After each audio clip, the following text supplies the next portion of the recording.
In 1962, a British featherweight packing just 60 horsepower rolled onto American racetracks, daring to challenge the nation's 360 horsepower Corvette Goliaths.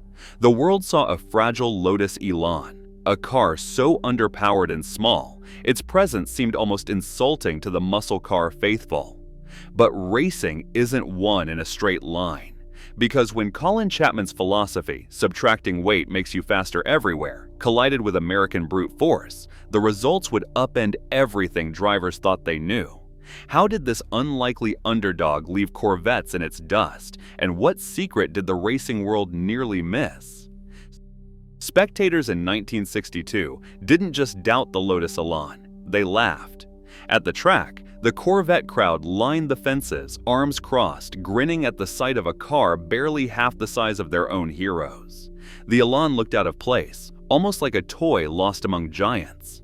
Its tiny four-cylinder engine, rated around 100 horsepower, sounded almost apologetic next to the thunder of 300 horsepower American 5.8 engines. The numbers were everywhere. 1,500 pounds facing off against 3,000. The myth on every lip was even starker. 60 horsepower against 360. To the American faithful, the Corvette was not just a car. It was a rolling declaration of power, chrome, and national pride. Bigger, louder, faster. This was the American way, and nobody questioned it.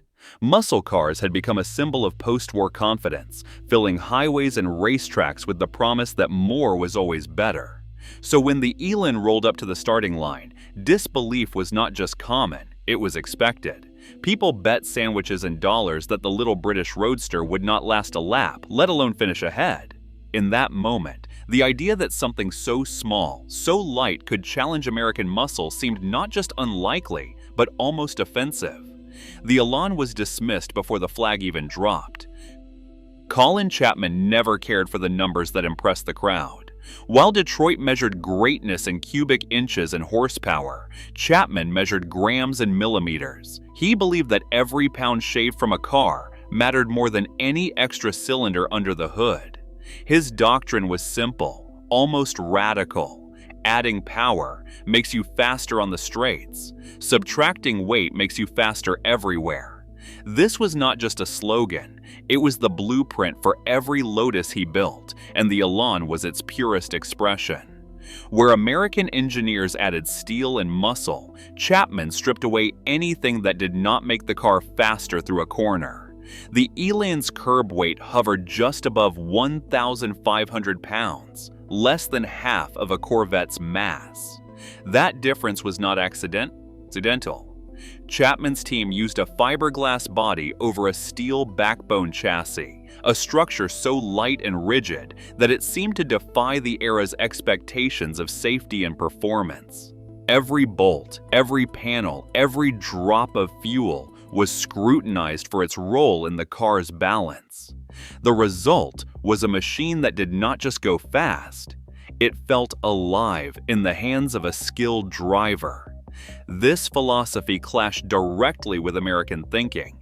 In the US, power was king, and a heavier car was seen as a sign of strength. Chapman saw weight as the enemy. He built cars for the corners, not the drag strip. The Elan would have to prove, on track, that less could truly be more. A test that would challenge everything the muscle car era stood for.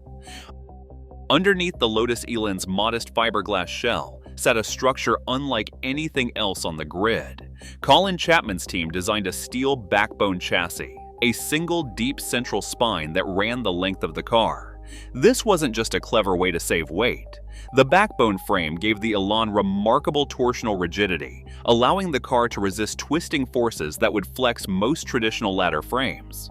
For a car weighing around 1,500 pounds, this rigidity was a revelation, especially compared to the heavier, less stiff perimeter frames used by American rivals. Every suspension pickup point bolted directly to the central spine. That meant every input, every bump, every steering correction was translated instantly and predictably. The Elan's all-independent suspension, with double wishbones front and rear, worked in harmony with the stiff chassis. Each wheel could move freely, keeping the tires planted and maximizing grip. The geometry was carefully tuned, a low roll center, linear camber gain, and just enough anti-dive to keep the nose steady under hard braking. Compared to live axle American cars, the Elan's setup let it glide over rough patches and cling to the racing line through tight corners. This combination of a rigid backbone and independent suspension gave the Elan a sense of precision that drivers described as almost telepathic. The car responded instantly to steering inputs with no delay or slop.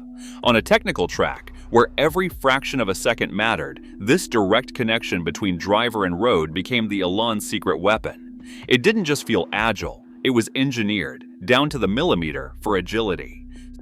Steering in the Lotus Elan was a revelation for drivers used to the vague, heavy feel of American muscle cars. Instead of the recirculating ball systems found in the Corvette, the Elan used rack and pinion, a direct mechanical link between the steering wheel and the road. The ratio was tight, just 16:1, which meant a small movement from the driver's hands translated instantly to a change in direction. There was no slack, no delay, no guesswork. Every input counted, and every corner felt alive. Precision. It wasn't just about feel, it was a weapon in the heat of competition. On a technical circuit, the Elan could dart from apex to apex, changing direction with a flick that left heavier cars scrambling to keep up. Braking was just as advanced. While the Corvette relied on larger discs for brute stopping power, the Elan's four-wheel disc brake setup, with Girling calipers front and rear, took full advantage of the car's low weight. Less mass meant less inertia, and that translated to shorter stopping distances. Drivers could brake later, carry more speed into a corner, and get back on the throttle sooner.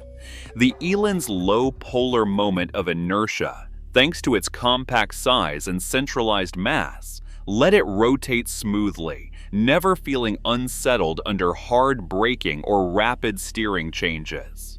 Brakes. Unsprung mass was kept to a minimum, sharpening response and keeping the tires glued to the tarmac, even over rough patches. Together, these systems made the Elan more than just nimble. It was ruthlessly efficient. Every steering correction, every brush of the brake pedal shaved tenths off lap times. In the hands of a skilled driver, the Elan didn't just keep up with Corvettes in the corners. It left them searching for answers. On a typical American road course, the stopwatch tells a story that raw horsepower can't explain. Every time the Elan entered a corner, its low mass and advanced suspension let it brake later and carry more speed through the apex. The physics are simple but relentless. A lighter car demands less grip to change direction, so it loses less speed. Where a Corvette might scrub off momentum and claw back time on the straights, the Elan clawed back tenths in every bend, 0.3 to 0.5 seconds per corner, lap after lap. Multiply that by 12 or 15 corners, and the gap widens fast. On a track like Lime Rock or Laguna Seca, those fractions become 3, 4, even 5 seconds a lap. Over a long race, the Elan's consistent advantage in braking and cornering stacked up, turning a supposed underdog into a relentless time machine. The numbers didn't care about engine size. They favored the car that wasted the least energy changing direction. Road America was a proving ground where numbers faded and reality took over. On a cool afternoon in 1964, the timing boards told a story that left the Corvette pits stunned. The Lotus Elan, piloted by a driver with nothing but confidence in his machine's grip, clocked a lap at 1 minute 25 seconds.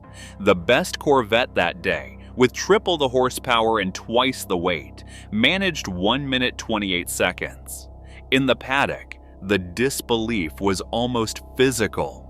Crew chiefs watched as the Elan braked impossibly late into turn 5, danced through the carousel, and shot out of kettle bottoms with a poise no American car could match. John Morton, who raced Elans in the SCCA, later remembered the feeling. You would lose ground on the straights, but every braking zone, every corner, you would reel them back in. By halfway, You could see the frustration in their mirrors. For the Corvette faithful, it was a lesson in humility. For the Elan's crew, it was vindication, proof that Chapman's obsession with weight and balance had rewritten the script, one lap at a time. Lightness isn't nostalgia, it's a blueprint. As horsepower wars rage on, the Elan's lesson grows louder. Efficiency outlasts brute force. Every electric and hybrid sports car chasing agility today owes a debt to that 1,500-pound rebel. In the end, cleverness is still the most disruptive power.